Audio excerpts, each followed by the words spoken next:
មានការបង្កើតជាមួយនឹងវគ្គបណ្ដុះបណ្ដាលសម្រាប់បុគ្គលិកដោយបាក់នៅដោយ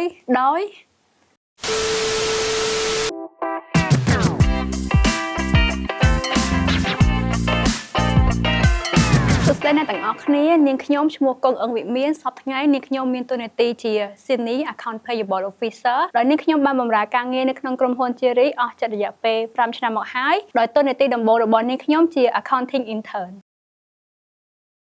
ចំណាប់អារម្មណ៍របស់ខ្ញុំបន្ទាប់ពីបានធ្វើការនៅក្នុងក្រុមហ៊ុន Cherry អស់ជិតរយៈពេល5ឆ្នាំកន្លងមកនេះខ្ញុំឃើញថាក្រុមហ៊ុនមានការយកចិត្តទុកដាក់ជាមួយនឹងបុគ្គលិកមានការបង្កើតជាមួយនឹងវគ្គបណ្ដុះបណ្ដាលសម្រាប់បុគ្គលិកក្នុងការអភិវឌ្ឍបន្ថែមទៀតជាមួយនឹងសមត្ថភាពដើម្បីបំពេញកិច្ចការងារបានល្អទៅតាមចក្ខុវិស័យរបស់ក្រុមហ៊ុនចាអូនសម្រាប់បទពិសោធន៍ដែលបងបានរៀនពីការងារផងបងទី1យើងត្រូវមានភាពក្លាហានទី2យើងត្រូវមានទំនួលខុសត្រូវជាមួយនឹងភាពម្ចាស់ការទៅលើការងាររបស់យើងផងដែរ